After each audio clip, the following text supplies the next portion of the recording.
ஆச்சி பாதாம் ட்ரிங்க். ஆச்சி பாதாம் ட்ரிங்க் ஒன்னு வாங்கினா ஒன்னு ஃப்ரீ.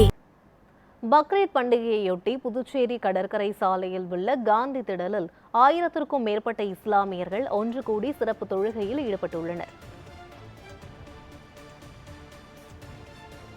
இதுகுறித்த கூடுதல் விவரங்களை வழங்குவதற்காக செய்தியாளர் ராஜகுமார் இணைப்பில் இருக்கிறார். ராஜகுமார், அந்த பகுதியில் எவ்வளவு மக்கள் இணைந்திருக்கிறார்கள்? அவர்கள் வழிபாடு செய்வதற்காக என்னென்ன ஏற்பாடுகள் செய்யப்பட்டிருக்கிறது? விவரங்களை சொல்லுங்க. பக்ரீத் பண்டிகையொட்டு புதுச்சேரி கடற்கரை சாலையில் உள்ள காந்தி திடலில் 1000க்கும் மேற்பட்ட இஸ்லாமியர்கள் தற்போது ஒன்று கூடி இந்த சிறப்பு தொழுகையில் ஈடுபட்டிருக்கிறார்கள். இறை தூதர் இப்ராஹிம் நபியின் தியாகத்தை நிறைவேற்றும் விதமாகவும் தியாகத்தை உணர்த்தும் வகையிலும் பக்ரீத் பண்டிகை கொண்டாடப்பட்டு வருகிறது.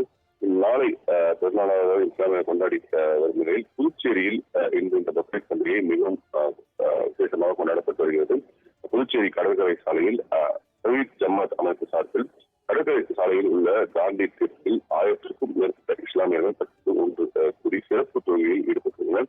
காலை 6:30 மணியே ஏராளமான இஸ்லாமியர்கள் கடற்கரையில் தற்போது இந்த சிறப்பு தொழுகை என்பது நடைபெற்றது.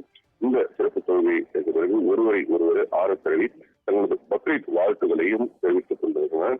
இதே போல புதுச்சேரியில் உள்ள குப்தா பள்ளி, மீரா பள்ளி, எலித்தோப்பு ஈசா பள்ளி மற்றும் காரைக்காலில் உள்ள பெரிய பள்ளி உள்ளிட்ட 100க்கும் மேற்பட்ட பள்ளிவாசல்கள் இன்று காலை 6 மணி முதலே இந்த சிறப்பு தொழுகை என்பது நடைபெற்றது. மேலும் இந்த பள்ளிவாசல் அமைந்திருக்கக்கூடிய பகுதிகளில் கூடுதல் போலீஸ் பாதுகாப்பும் போடப்பட்டது. ஏராளமான இஸ்லாமியர்கள் காலை முதலேயே இந்த பள்ளிவாசல் வந்து இந்த சிறப்பு தொழுகையில் பங்கேற்றனர். இதனிடையே புதுச்சேரியை பொறுத்தவரை இந்த பக்ரீத் பண்டிகையை கொண்டாடும் வகையில் இஸ்லாமியர்களுக்கு புதுச்சேரி துணைநிலை ஆளுநர் கைலாஷ்நாதன், முதலமைச்சர் ரங்கசாமி உள்ளிட்ட பல்வேறு அரசியல் கட்சி தலைவர்களும் பக்ரீத் வாழ்த்துகளையும் தெரிவித்துள்ளனர். புதுச்சேரியை பொறுத்தவரை இந்த பக்ரீத் பண்டிகை என்பது வழக்கமான ஒரு உற்சாகத்துடன் தற்போது கொண்டாடப்பட்டுள்ளது. காலை முதலே கடற்கரை சாலை உள்ளிட்ட பல்வேறு பள்ளிவாசலில் சிறப்பு தொழுகையும் நடைபெற்றது. விவரங்களுக்கு நன்றி ராஜகுமார்.